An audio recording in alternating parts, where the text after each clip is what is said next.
The opening in this film is kind of amazing. It's pretty darn good. I mean, the Mexico thing, one shot. Of course, it's not filmed in one shot, but it's cut like it is. It's impressive. It's very impressive. And did you know that Mexico doesn't have a parade on Day of the Dead? Is it? It is. But after this, they started having a parade because they thought it was a good idea. I think that was the case. I don't know, whatever. But yeah, the opening is pretty darn good, and Thomas Newman is bearable in this.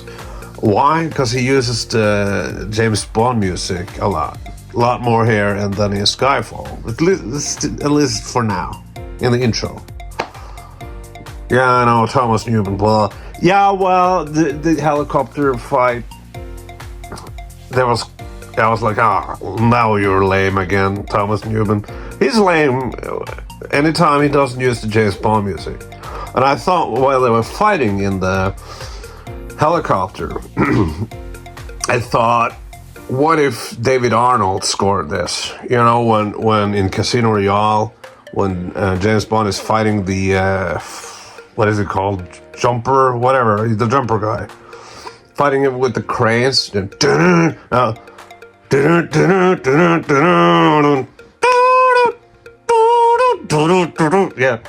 that one. And wow, that was pretty darn cool. And also he had themes, you know. There was a different theme in Quantum of Solace and the Casino Royale.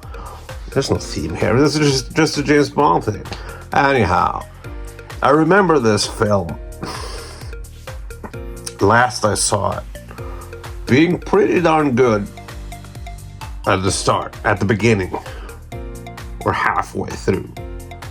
And I was like, looking at my now ex, this is pretty darn good. She agreed. And then it just blah. And that's that's shitty. If you gotta suck at the start, and then it's like Matrix. It doesn't suck at the start, not at all. But the start is just pure setup. So you're waiting for the second half while everything is paid off. That was a bad example. The scene where Monica Bellucci comes home from the funeral to the guy and her husband, dead, whatever. And she plays some classical music, some opera, not opera, but opera. How do you say it? Opera? Fuck, whatever. And she walks slowly, and there's guys behind her, and they're sneaking behind her with silencers, and they get shot by James Bond, and it pans over, and you see Bond behind her. That's great, man. That's fucking great.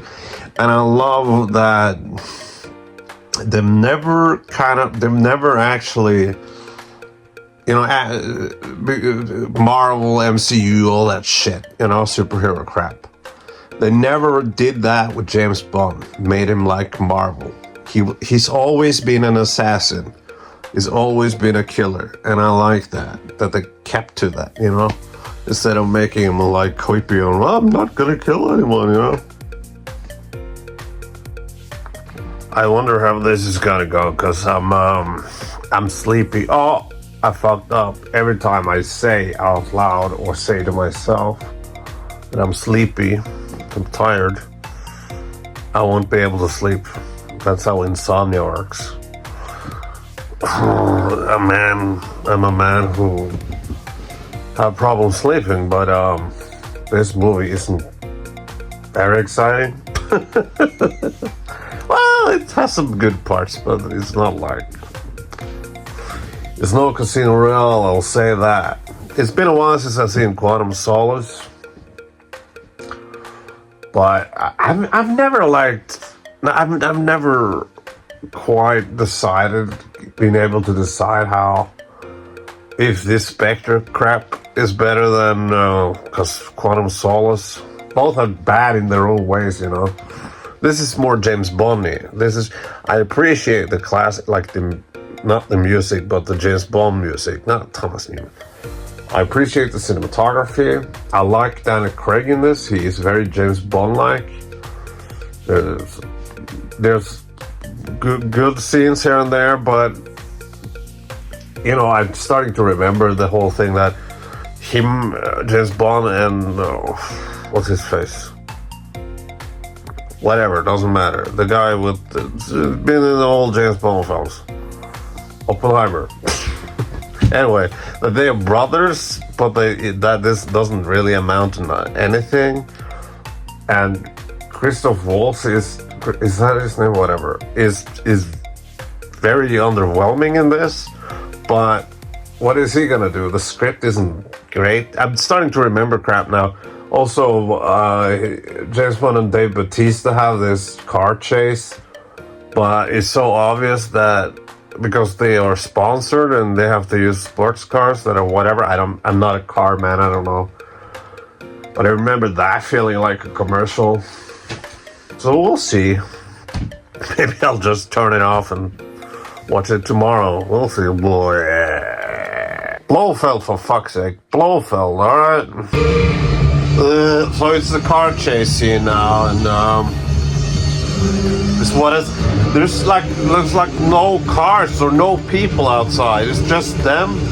I get that it's on the nights, whatever. You gotta have some people around reacting to whatever, right? Like some, what? Right? It's just nobody there, and it's two cars driving after each other, and of course Thomas Newman's music is dry. Well, you know, it's not as bad as I remembered.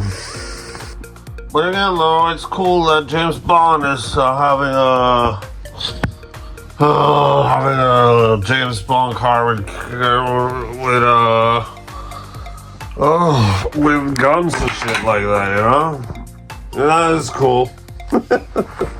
No, for real, it's cool. It's cool that he has like a James Bond car with gadgets and stuff. I just wish there were like this car chase was more. Look at this. I have such a shitty beard. Anyway, that car chase was more than this, you know.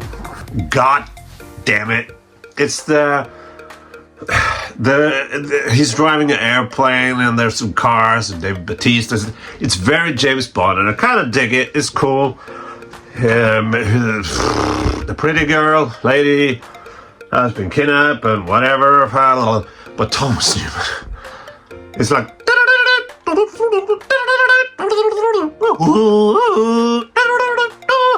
You know, for me, the mark of a good composer is being able to make music when nothing is happening. Like in Hans Zimmer did the next one, thank God, No Time to Die, and there's just a dialogue scene, but he filled in that dialogue scene with the music from Her Majesty's Secret Service. In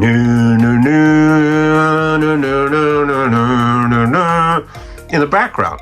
John Williams is really good at this. In prequels, especially 1 and 2, there's a lot of, especially the second one, where Obi-Wan Kenobi just goes around and investigates whatever. John Williams is able to, you know how they do that. Themes, musical themes. You know, they talk about Dooku. The theme from Dooku shows up. They talk about this character and this character. That theme shows up. Here it's just.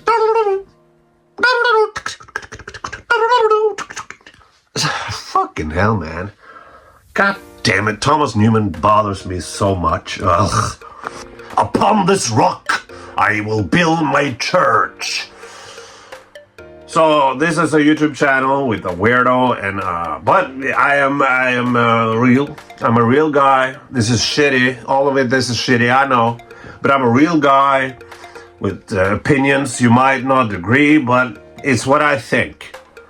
And if you like this sort of thing, subscribe. I really would appreciate it. I actually would appreciate it because I'm trying to build something here, you know? If you want to be a part of the church I'm trying to build on this rock, well, be a part of this thing. This loser is sitting here and talking about crap. Subscribe. I would really appreciate it. Or, tell me how much I suck in the comment sections. Thank you. I like that Bond actually drinks a lot in this film. And I googled him. Is James Bond an alcoholic? The answer was yes, he's a severe alcoholic. And I laughed. Because in Ian Fleming's books, I believe he was described as a man who lived every day like it was his last, because he's an assassin, he's an agent, and he can die any time. So that's why in the books he smokes and he drinks a lot and he fucks around because of that. And that's why that's why I like that he's drinking a lot here. He can't smoke because you can't do that nowadays on film, but you can drink. But yeah, that's a big part of James Bond too, So I laughed because he's sitting there and the French girl got drunk. And they're in this room and they're gonna find this thing, but they don't find it. She gets drunk and he also drinks. And she goes to bed and he is sitting there and protecting her. And it cuts to night and he has another bottle. He found another bottle, so he's been sitting there and drinking all that. And I'm thinking, like, what if someone showed up now with drunk? But that's what I like about James Bond. I think he could be hammered. And he probably is many times. And he would still... Yeah, I like James Bond as a character. It's cool. You know what? I'm not tired anymore. But did I say I jinxed it?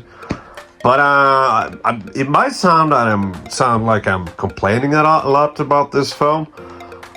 But I really enjoy it. Actually, I really do. I remember it being like sucky... Hovenmeny, god damn it. Suck, god. I remember it being kind of sucky after the train sequence. And I remember, what the fuck is happening? Remember loving the train sequence. I remember that being classic James Bond. But also remember that after what the fuck is this? After that, it goes downhill. And the third act, what is this? I remember as being really shitty. What the fuck is happening? Yeah, get in. There we go. So, Terminator 2. I remember. We'll see. But thus far, I've actually really enjoyed it. I have a thing for French women, and blondes. Anyway, so this is a good example. James Bond is in a room, whatever, and there's a VHS where it was written West Berlin, the woman he falls in love with in Casino Royale. West Berlin interrogations. Then West Berlin has a beautiful, fuck this phone, there's some cloud thing that makes, I can't, or whatever. So the West Berlin theme is piano music, and it's really beautiful. It's really great. It's a character theme, right? And that should have played when James Bond looked at the tape with West Berlin on it. No, Thomas Newman doesn't do that. He has some dry piano music. Again, Hans Zimmer does that does the exact opposite in the No Time to Die. When in the beginning of the film, James Bond is standing with a grave, West Berlin's grave. Then you hear the music. I'm terrible, I'm tone deaf. But that is better than...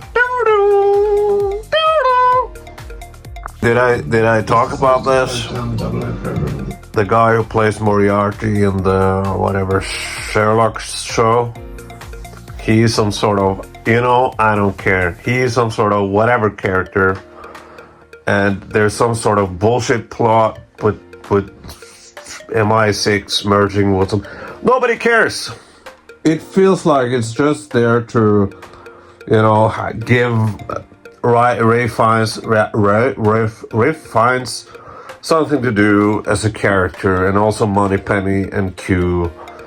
It's just, why is this there? You could have completely cut that subplot and the film would be much shorter. That is crap. So I love all of this. Love it. This is so James Bondy, and she looks gorgeous. He looks cool. I love it. The fighting with John Batista in the train is really cool. It's gritty. It's rough. It's great. And the best part, there is no Thomas Newman music in the background distracting me. But then she shows up and helps James Bond, and then some shitty Thomas Newman music shows up. So after they defeated Dave Bautista, they fuck, and the theme from the intro song, the man who sings it, whatever. I like the theme of that, and I would love to have that theme more throughout the film, but it's Thomas Newman. Okay, I'll stop shitting on Thomas Newman now, but anyway, I like that theme. Very classic James Bond. They have arrived to the desert, and I remember it being shitty from now on, because it hasn't been up to now. Hasn't been the best thing ever, but it, good enough, except for the stupid plot line with the thing. But yeah, I remember it being crappy now. We'll see. By the way, I've been dry now for a week, and no alcohol, and it's really boring. But hey, I proved to myself that I can. That sounded really bad. But yeah, it's boring without it. To Tuesday now, no work, and I'm gonna drink it on Monday. It's not much, I never drink liquor or wine, just beer. But yeah, we're gonna watch Austin Powers, and they're on this desert thing with Blofeld and whatever, and I guess what they're going for the classic James Bond with especially Sean Connery and Roger Moore. I always end up at a base or a henchman lair or whatever. It's the same thing, but it's so much slower now. It's and rushed, because they explode the whole thing after the James Bond is being interrogated or tortured or whatever, and then they explode the whole base, and then they're back to London, and there's well. But hey, 2/3 of the film has been good. It's more than I remembered. I remember it being shitty halfway through, like the second half. But it's longer than that. It's better longer than that. And yeah, Blofeld is his brother, adopted brother, blah, blah, blah, and all, yeah. So this film connects every film, like Skyfall, Bardem was that as well. It was, I'm getting bored, right? was an agent of Spectre or whatever. I mean, the movie isn't terrible, but it completely loses its momentum with James Bond being drilled in hair is kind of, that sounds, whatever. But then he escapes and blows up everything like this real fast. And then you're in London, and then's the third act with him in the scar. Yeah, she says she loves him. This is the thing, I was about to say that earlier, but, whatever. So, they have sort of no chemistry, I guess. I don't know, I'm bad at chemistry, I think. But there's no sign of there being anything there until suddenly in the train she's really horny at him. Like, oh, what happened? And now him being tortured, and she's like, oh, yeah, I love you. What? What? She loves him? Really? So there is sort of an action scene when he escapes the torture, but it's so rushed. And this should have been the end. And the action scene should have had it shouldn't have been rushed like this. You know, he just escapes and shoots people and then runs away and explodes everything. Listen. Doo-doo. Doo-doo. What if the Vesper theme just showed up? You know, if they really want to throw in the love thing, why not? Maybe not, but something better than doo-doo, doo-doo.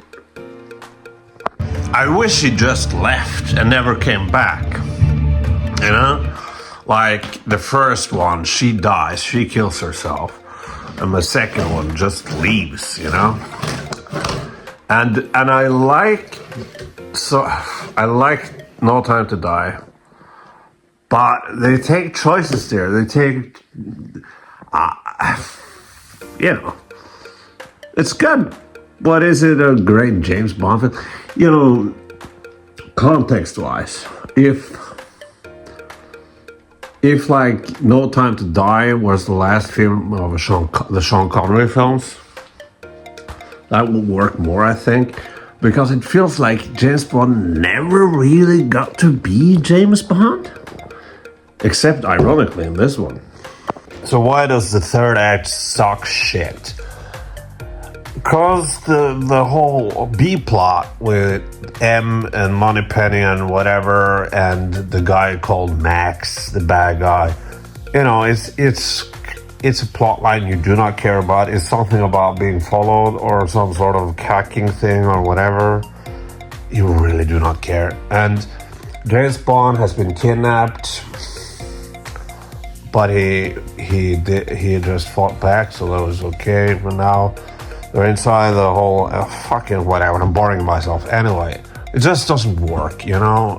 And also Thomas Newman. That was more interesting, but it just doesn't work. It's a bummer that the ending is just so forgettable, rushed.